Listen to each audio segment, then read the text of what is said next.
మీ అందరికీ మన ప్రభు రక్షకుడు యేసయ్య శ్రేష్ఠ నామంలో నా హృదయపూర్వక వందనాలు. దేవుడు మిమ్మల్ని మీ కుటుంబాలను దీవించునుగాక. ఆమేన్. దయచేసి వాక్య భాగానికి వద్దాం. మనము ఆదికాండం ధ్యానించుకుంటున్నాము. గుర్తుందా? ఆదికాండం ధ్యానిస్తున్నామని గుర్తున్న వాళ్ళు చేయొద్దండి. లాస్ట్ వీక్ ఏం చెప్పాను గుర్తున్న వాళ్ళు చేయి చూపండి. సో వాక్యం గుర్తించుకోవాలి, వాక్యం వినాలి, వాక్యం గుర్తించుకోవాలి, వాక్యం అన్వయించుకోవాలి, వాక్యానుసారంగా జీవితం మారాలి. మళ్ళీ చెప్పండి. వాక్యం వినాలి, వాక్యం చదవాలి, విన్నది చదివింది అర్థం చేసుకోవాలి, అన్వయించుకోవాలి, అలా జీవించాలి. సో అలా కాని పక్షంలో మీకు ఏం ఉపయోగం ఉండదు. అందుకని దేవుని వాక్యం వినేటప్పుడు హృదయం తెరవాలి, ప్రభువు మీదే ఆధారపడాలి. ఎందుకంటే వాక్యం దేవునిది, చెప్పేది కూడా దేవుడే. ఒక వ్యక్తిని ఉపయోగించి ఇక్కడ నన్ను ఉపయోగించుకుంటున్నారు అంతే. అందుకని దేవుని మాట వినాలంటే దేవుని సహాయం కోరాలి మనం. అందుకని చర్చికి వచ్చేటప్పుడు నీ మాటలు నేను వినేటట్లు నాకు సహాయము చేయి ప్రభా. లోకంలో అందరి మాటలు ఈజీగా బురకెక్కేస్తాయి, ఎంతో హ్యాపీగా ఉంటుంది. కానీ దేవుని మాటలు వింటే అంత ఈజీ కాదు. నీకు యోగ్యత ఉండాలి, అర్హత ఉండాలి, నాకైనా ఆయన కనికరం ఉండాలి.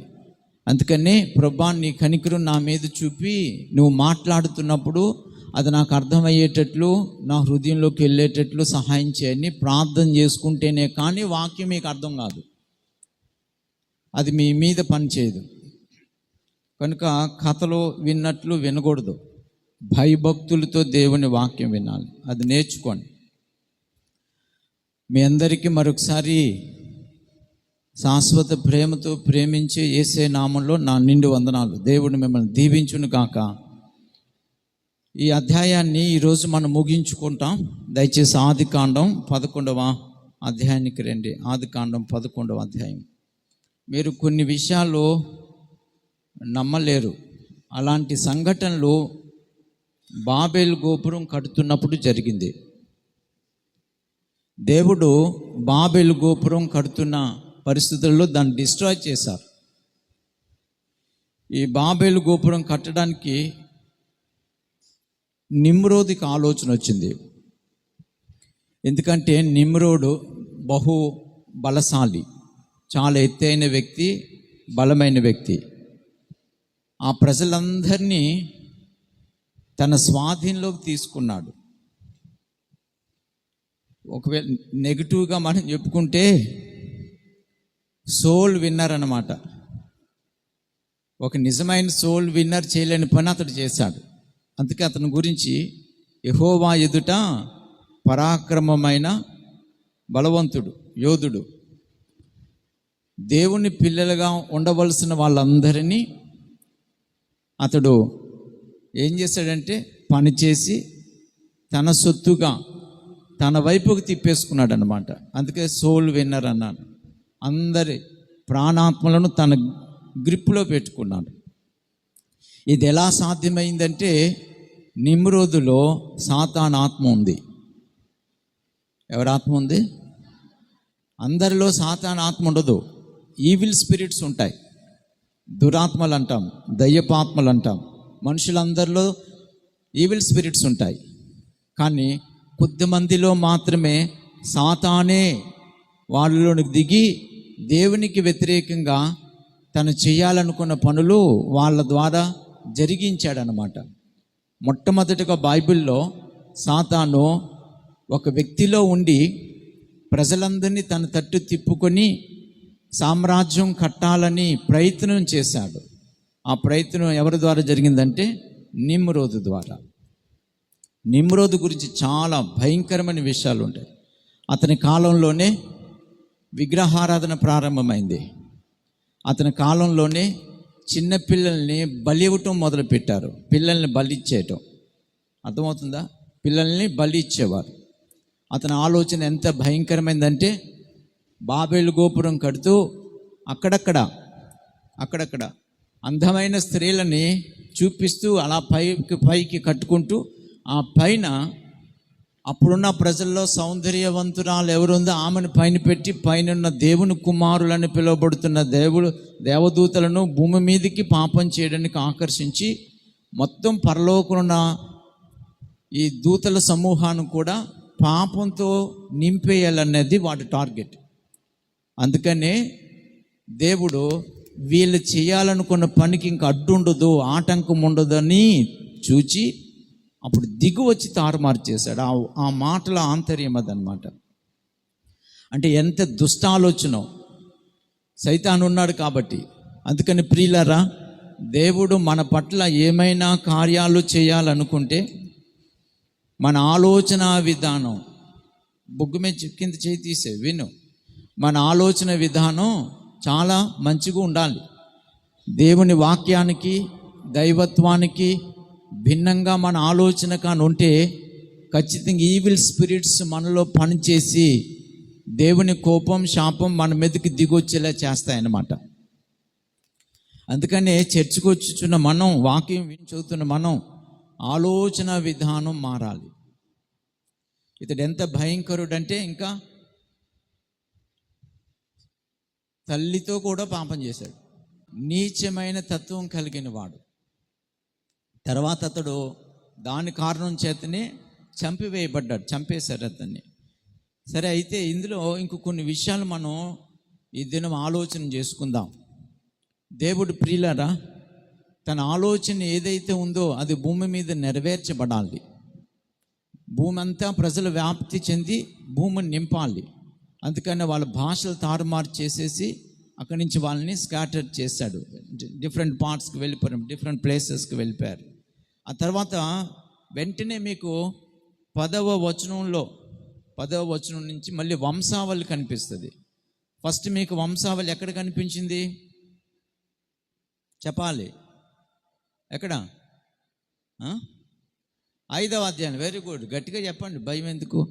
ఆదికాండం 5వ అధ్యాయంలో మీరు వంశావళిలో అక్కడక్కడ కనిపిస్తాయి. మీరు బాగా పరిశోధిస్తే, నాకు చెడ్డ చికాకని చెప్పాను కదా, నాకు ఇంట్రెస్ట్ ఉండదు ఈ వంశావళి. కనెను అంతేనా ఉంది? ఏముంది? కనెను అని ఉంది. బైబిల్ తీశారు అందరూ? ఒరి నాయన నా వైపు చూడు, కనెను అని ఉంటుంది. అందుకని దాటేసేవాన్ని అన్నమాట. కానీ ఇందులో కూడా దేవుని ఆలోచన చాలా గొప్పది. ఒక వంశావళి గురించి దేవుడు చెప్పాడంటే దానికి కారణం ఆ వంశావళిలో నుంచి ఏదో ఒక వ్యక్తిని దేవుడు ప్రత్యేకపరచడానికి ఇష్టపడ్డాడనమాట. ఆ వ్యక్తి కొరకు ఆ వంశమంతటిని రాసుకుంటూ వచ్చాడు. ఇది ఒక ప్రధాన కారణం. అయితే రెండోది, ఈ బైబిల్లో ఉన్న ప్రతి విషయం కూడా చారిత్రాత్మకమైనది. అందుకని వాళ్ళ పేర్లు స్పష్టంగా రాయబడ్డాయి. అర్థమైందా? కథల పేర్లు లేవు ఇందులో. మీరు ఈ పేర్లు హిస్టరీలో చూసుకుంటే తెలుస్తుంది అన్నమాట. అందుకని చారిత్రాత్మక ఆధారంతో కూడిన పుస్తకము ఈ బైబిల్ గ్రంథం అన్నమాట. చప్పట్లు కొడదామా? హల్లెలూయా. ఆగుదాం. వెంటనే ప్రియులారా, దేవుని యొక్క దృష్టి ఇక్కడ షేము వంశావళి మీద పడింది. ఎవరు షేము? ఎవరు? నోవహు కుమారుల్లో ఒకడు. నోవహుకి ఎంతమంది పిల్లని చెప్పుకున్నా? 3. పేర్లేంటి? షేము, హాము, యాఫెత్. వెరీ గుడ్, బాగా చెప్పారు. చప్పట్లు కొట్టుకోండి, బాగా చెప్పారు. చాలు, మంచి పిల్లలు. ఇప్పుడు షేము వంశావళి గురించి ఇక్కడ రాయబడింది అన్నమాట. ఎవరు వంశావళి? వంశావళి గురించి చదువుకుందామే. నా వెనకాల చెప్పండి. షేము వంశావళి ఇది. గట్టిగా. షేము 100 ఏండ్లు గలవాడై జలప్రవాహము గతించిన 2 ఏండ్లకు అర్పక్షదును కనెను. తర్వాత చదవండి.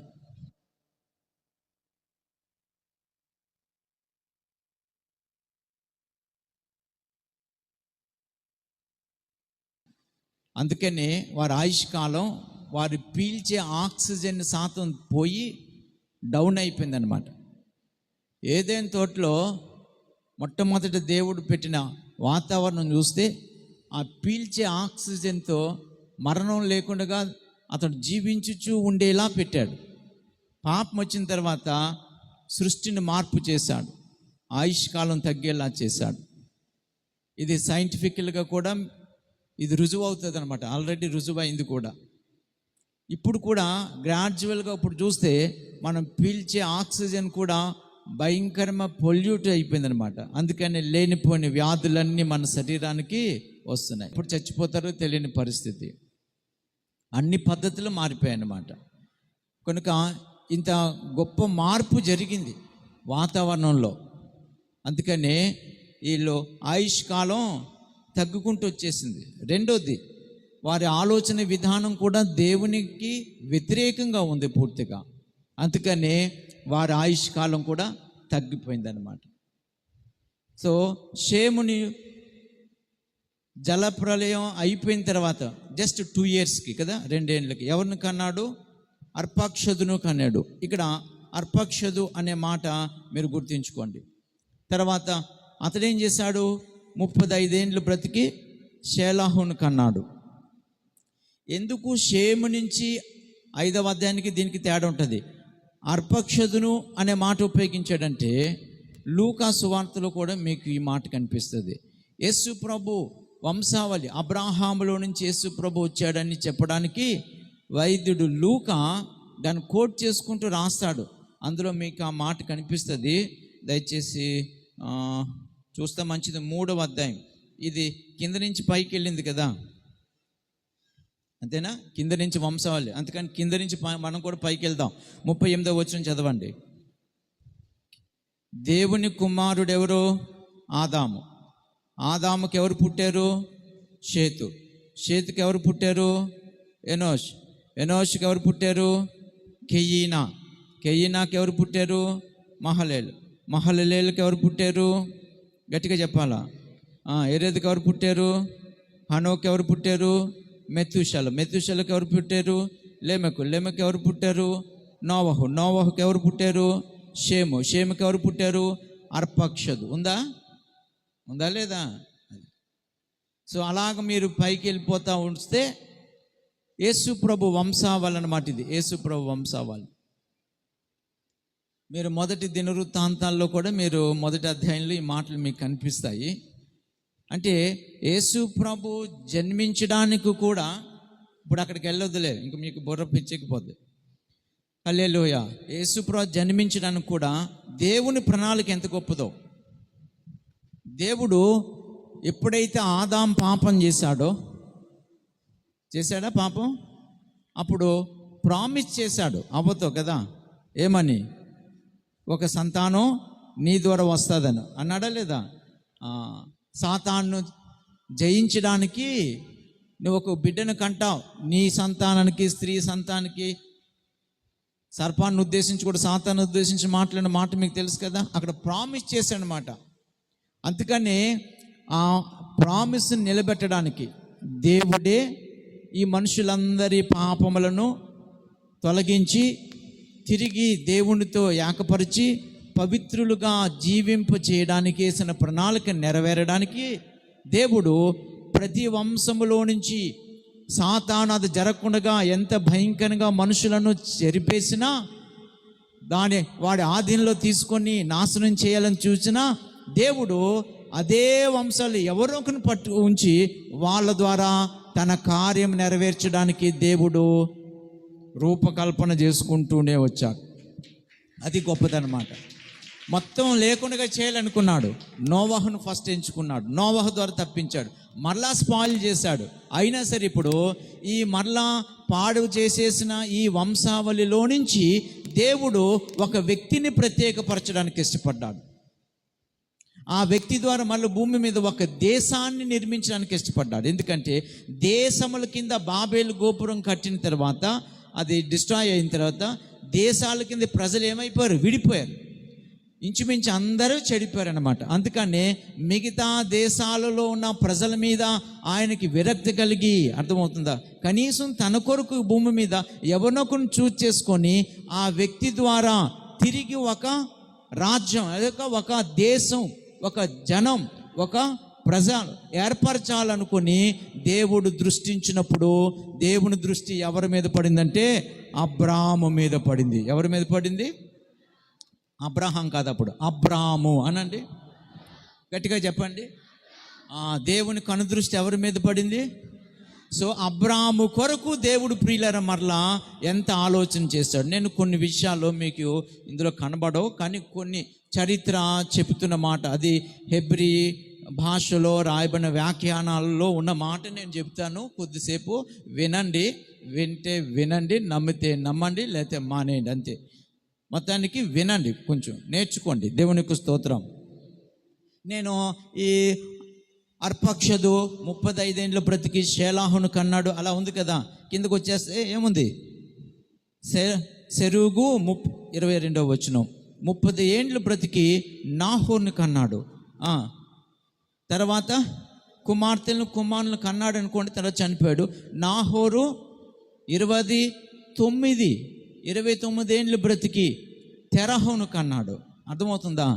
సో తర్వాత మళ్ళీ అతడు పిల్లలను కన్నాడు అనుకోండి, మళ్ళా అతడు అయిపోయింది. తెరహు 70 ఏండ్లు, 26వ వచనం అందరూ చూడాలి. తెరహు 70 ఏండ్లు బ్రతికి, 70 ఏండ్లు అనండి బ్రతికి అప్పుడు ఏం చేశాడు? పిల్లలను కన్నాడు. ఎవరిని? అబ్రామును, నాహోరును, హారాన్. ఎంతమంది పిల్లలు? గట్టిగా చెప్పాలా? 3. అర్థమైందా మీకు? అక్కడక్కడ అంకెల కోసం కూడా ఒక ప్రత్యేకత ఉందని చెప్పుకుంటూ వచ్చాను. బైబిల్లో ప్రియులరా 7, 70, 700, 7000 దీనికి ఒక ప్రత్యేకత ఉంది. ఇదేంటంటే ప్రతిష్ఠింపబడుట, ప్రత్యేకింపబడుట, పరిశుద్ధమైనది అని అర్థం. 7 అంటే ఏంటి చెప్పండి? ప్రతిష్ఠింపబడుట, ప్రత్యేకపడుట, పరిశుద్ధపరచబడుట. అంటే 7 అనేది ఏంటి? సంఖ్య మంచిదా చెడ్డదా? అది పవిత్రతకు సూచిస్తుంది. అందుకని ప్రకటనలో కూడా 7 సంఘాలు, 7 ఆత్మలు అని ఉండదా? 7 ఆత్మలు కలిగిన వాడు చెప్పు సంగతులు ఏనగా 7 నక్షత్రములు కుడి చేతి పట్టి 7 దీపస్తంభముల మధ్య సంచరించువాడు చెప్పు సంగతులు ఏమనగా. సో 7 అన్నమాట. ఇక్కడ అబ్రాము ప్రియులరా, అబ్రాము తెరహుకి ఎప్పుడు జన్మించాడు? 70 సంవత్సరాలు అనండి అన్నమాట. తెరహుకి ఎప్పుడైతే 70 years వచ్చాయో అప్పుడు ఎవరు పుట్టారు? అబ్రాము పుట్టాడు. అంటే దేవుని దృష్టిలో అబ్రాము ప్రత్యేకింపబడిన వ్యక్తి కాబట్టి అతనికి ఆ వయసు వచ్చినప్పుడు అతను పుట్టేలా చేశాడనమాట దేవుడు. ఒకసారి చప్పట్లు కొట్టి దేవుని మహిమపరచుదామా? ఇక్కడ ఒక విషయం వినాలే. అప్పటికి విగ్రహారాధన ఉంది. తెరహు విగ్రహారాధన చేసే కుటుంబం. అర్థమవుతుందా? తెరహు చాలా బలశాలి, చాలా యుద్ధ నైపుణ్యత కలిగిన వాడు. అందుకనే నిమ్రోదు తన స్థానంలో ఇతనికి చీఫ్ కమాండర్గా పోస్టింగ్ ఇచ్చాడనమాట. ఇతడే బాస్ అన్నమాట అతని రాజ్యానికి. ఎవరికి? నిమ్రోదు రాజ్యానికి తెరహు అన్నమాట. అర్థమవుతుందా? ఊరు ఎలా పిలువబడుతుంది? ఊర్ఫా. అర్థమవుతుందా? సో చిన్న పట్టణం అన్నమాట, యూఫ్రటీస్ నది దగ్గర. యూఫ్రటీస్ నది అనేసరికి మీకు 1వ అధ్యాయం 2వ అధ్యాయంలోకి పోవాలి. ఆదికాండం 2వ అధ్యాయంలో. అర్థమవుతుందా? యూఫ్రటీస్ నది ఎక్కడి నుంచి ప్రవహించింది? ఏదేను తోటలో నుంచి. ఏదేను ప్రియులారా హైడ్ అయింది, దేవుడు దాన్ని దాచిపెట్టాడు. సో యూఫ్రటీస్ నది అంటే ఇంచుమించు దానికి దగ్గరలోనే, ఏదేని తోట హైడ్ అయిపోయినా దానికి దగ్గరలో నుంచి ప్రియులరా ఇక్కడ బాబేలు గోపురం కూడా కట్టడం ప్రారంభించాడు అన్నమాట. అది ఇవన్నీ లింక్స్ అన్నమాట. హల్లెలూయా, హల్లెలూయా. సో ఇప్పుడు అబ్రాహాము పుట్టిన ఎవరు? ఇరాక్. ఏ దేశం? ఇరాక్ దేశంలో ఏ ఊరు? ఊర్ఫా లేక ఊరు. అక్కడ పుట్టాడు. వీళ్ళందరూ ప్రియులరా ఈ నది తీరంలో ఉన్న వీళ్ళందరూ విగ్రహారాధికులే. ఎందుకు అబ్రాము ఎదిరించి వాళ్ళని విగ్రహారాధన చేయకుండా ఉండగలిగాడంటే దైవ ప్రత్యక్షత అతనికి వచ్చింది అని చెప్పాను. ఇది నిజమా కాదని చెప్పడానికి అపోస్తుల కార్యాలు రండి. అపోస్తుల కార్యాలు 7వ అధ్యాయానికి రండి. అపోస్తల కార్యాలు 7వ అధ్యాయము. వాక్యాన్ని బోధిస్తూ స్టెఫన్ ఈ మాటలు మాట్లాడతాడు. 7వ అధ్యాయము. స్టెఫన్ వాక్య బోధించుచున్నప్పుడు మనం బంధించి ప్రశ్నలు వేస్తారు. ఆ సందర్భంలో మళ్ళీ జవాబిస్తాడు. ఈ మాటలు నిజమేనా అని ప్రధాన యాజకుడు అడిగితే అందుకు స్టెఫన్ చెప్పినది ఏమనగా, 2వ వచనం, 108వ పేజీ, కొత్త నిబంధనలో 108వ పేజీ. సహోదరులారా, తండ్రులారా వినుడి. మన పితరుడైన అబ్రహాము హారానులో కాపరము ఉండక మునుపు ఎక్కడున్నాడు? మెసొపొతేమియాలో, అంటే ఎక్కడ? ఊరులో ఉన్నప్పుడు, ఇరాక్లో ఉన్నప్పుడు ఏమైంది? మహిమగల దేవుడు అతనికి ప్రత్యక్షమయ్యి. అక్కడికి ఆపేద్దాం. ఇప్పుడు చెప్పండి, అబ్రాహాముకి దేవుడు ఎక్కడ ప్రత్యక్షమయ్యాడు? హారానుకు వచ్చేకి కాదు. హారాన్ అంటే టర్కీ, అర్థమైందా? సో ఇరాక్లో ఉన్నప్పుడే, వాళ్ళ సొంత ఊరైన ఊరిలో ఉన్నప్పుడే దేవుని ప్రత్యక్షత వచ్చింది. Listen carefully. ఎవరికి దేవుని ప్రత్యక్షత వస్తుంది? ఎవరి ఆలోచన అయితే దేవుని గురించి ఉంటుందో, ఎవరి మనస్సు అయితే మంచి చేయాలి అనే ఆలోచన ఉంటుందో, ఎవరి హృదయం అయితే, అర్థమవుతుందా, బీదల్ని ప్రేమించాలి, కొద్దిమందికి హెల్ప్ చేయాలి, దేవుడు ఎవరో నిజమైన వాడు ఉన్నాడు అనే ఇలాంటి అన్వేషణలు ఉంటారో, ఖచ్చితంగా వాళ్ళు ఏ జాతి వాళ్ళైనా, ఏ మతం వాళ్ళైనా, యాక్చువల్గా మన దృష్టిలో మతం లేదు, కులం లేదు, కానీ సర్వసాధారణంగా పరిపాటి కాబట్టి ఇలా చెప్పుకోవటం, అందుకు చెప్తున్నాను. వాళ్ళకి ఖచ్చితంగా దేవుని ప్రత్యక్షత వస్తుంది. దేవునికి స్తోత్రం, హల్లెలూయా. సో మీరు చర్చికి వచ్చినా, హలో, వాక్యం వింటున్నట్లు నటించినా, వాక్యం వింటున్నా, మీ హృదయములో దేవుని గురించిన ఆసక్తి లేకపోతే వింటున్న వాక్యములో నుంచి దైవ ప్రత్యక్షత నీకు రాదు. సో వాక్యం ఏదో వింటే సరిపోదు, ఆ ప్రత్యక్షత నీకు రావాలి. మన స్నేహం ఎవరితో పడితే వాళ్ళతో ఉండకూడదు. దేవుడు ఎవరికి తోడుగా ఉంటున్నారో వాళ్ళతో ఉండాలి.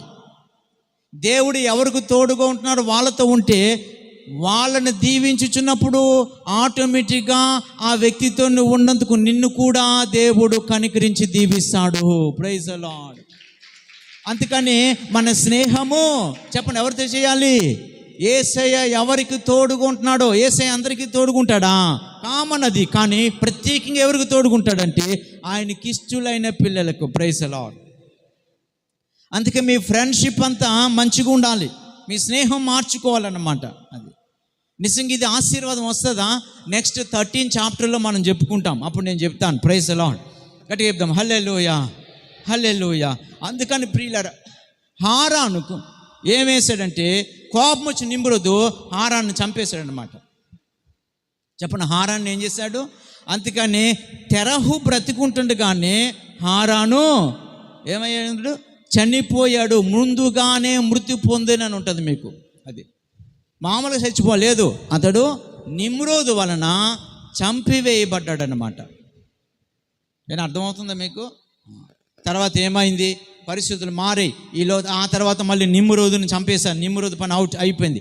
ఆ తర్వాత ప్రియులరా, తెరహు ఆలోచన చేసి ఇంకా తన ఫ్యామిలీస్తో తను గడిపి బిజినెస్ చేసుకొని డెవలప్ అవుదామని అతనికి ఆలోచన వచ్చింది. ఆలోచన వచ్చి ఎందుకు వచ్చిందో ఒక ఆలోచన వచ్చింది.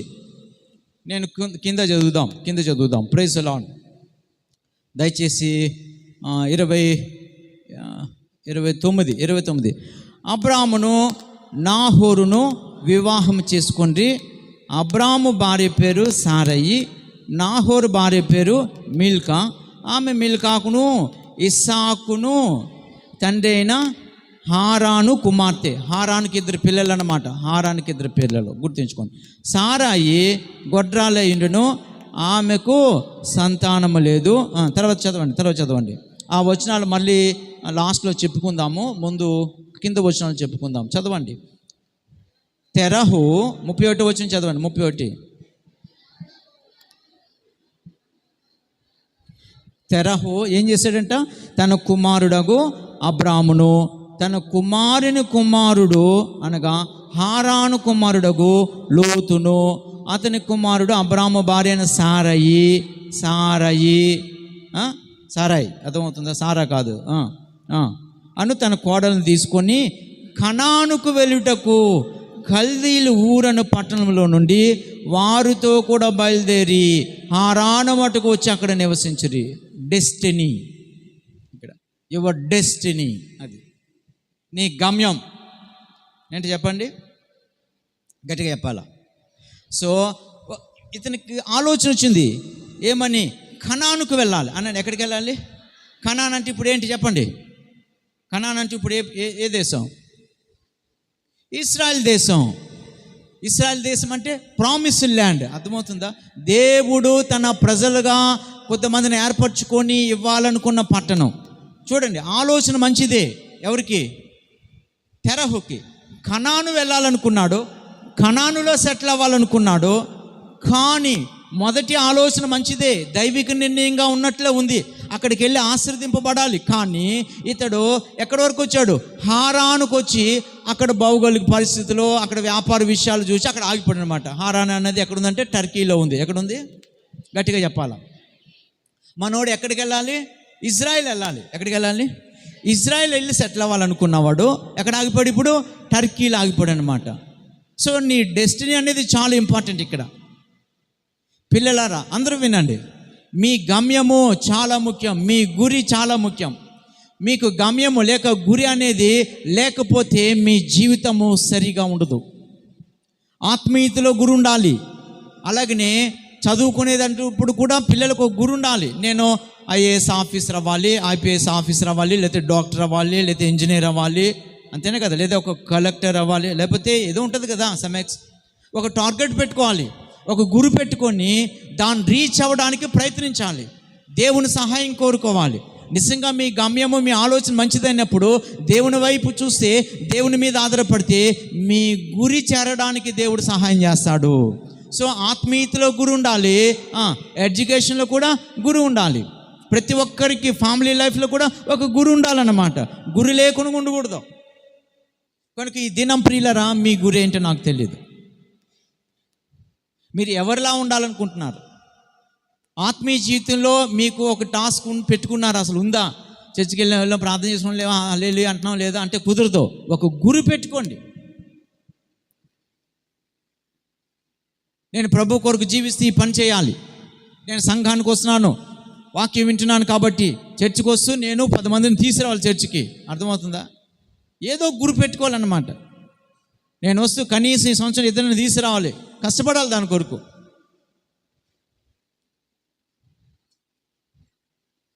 నా ధ్యేయం నాకు నేనే, అనుకున్నప్పుడు వస్తాను, అనుకున్నప్పుడు పోతాను, అంతే. అంటే ఇంక నేను ఎవడో బాగు చేయలేడు అనమాట. మంచి గురా చెడ్డ గురి? అది చెడ్డ గురి. Very good. ఏ గురి?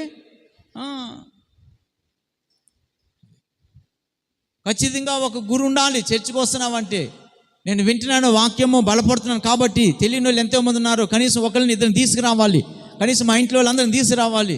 ఒక ఆలోచన ఉండాలి, గురిపెట్టి దాని కొరకు ప్రయాసపడాలి. వెంటనే అవే పని కాదు, అది ప్రయాసపడాలి. దేవునికి స్తోత్రం. సో తెరహ లాంటి వాళ్ళు ఉన్నారో మీ ఇక్కడ జాగ్రత్తగా ఆలోచించండి. ఆలోచన మంచిదే, ధ్యానం మంచిదే, కానీ హారాన్లు ఆగిపోతున్నారనమాట, టర్కీలో ఆగిపోయినట్లు ఆగిపోతున్నారనమాట. ఎందుకు? మనకు వచ్చిన గొడవ అనుకుంటున్నారనమాట. అర్థమైందా? గురి యొద్దకి పరిగెత్తుదాం అనండి. గురి కలిగి ఉందాం. నేను లాస్ట్లో అడుగుతా, ఎవరికి ఏ గురి ఉందో గుర్తించుకోండి, మధ్యలో పారిపోకండి. హల్లెలూయా. నేను ఈ దినం ఈ చాప్టర్ ముగిస్తా ఇంకో మాట చెప్పి. ఇందులో మనకి వారు పెళ్ళిళ్ళు చేసుకున్నారు కదా, మీరు చదివితే విచిత్రం అనిపిస్తుంది. ఎందుకంటే 5వ అధ్యాయం చెప్పినప్పుడే పెళ్ళిళ్ళ కోసం నేను చెప్పాను. ఆ కాలంలో అది తప్పేమీ కాదు. సంతానం పెద్ద లేదు కాబట్టి ఎవరికి ఇష్టం వచ్చిన వాళ్ళు చెల్లెల్ని, ఒకరికి చెల్లి, ఒకరికి భార్య, ఒకరికి అన్నయ్య అవుతాడు, ఒకరికి భర్త అవుతాడు. అలా ఉండేదన్నమాట అప్పుడు. అలా ఇప్పుడు కాదు సుమా, ఇప్పుడు అలా చేయకండి. 3 మంది ఉన్నారు మనుషులు.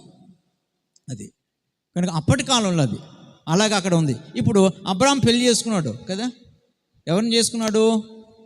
సారై అనండి.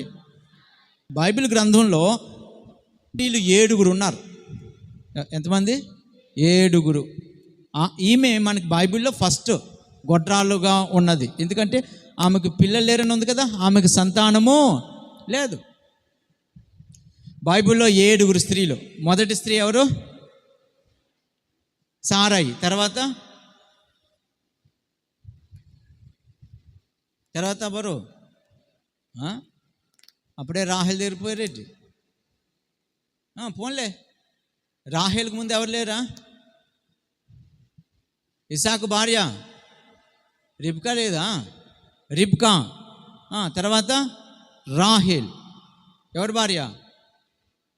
రాహేల్ ఎవరి భార్య అమ్మా? ఈ పిల్లలు చెప్తున్నారు, ఇదే మనుషులు. ఎవరి భార్య?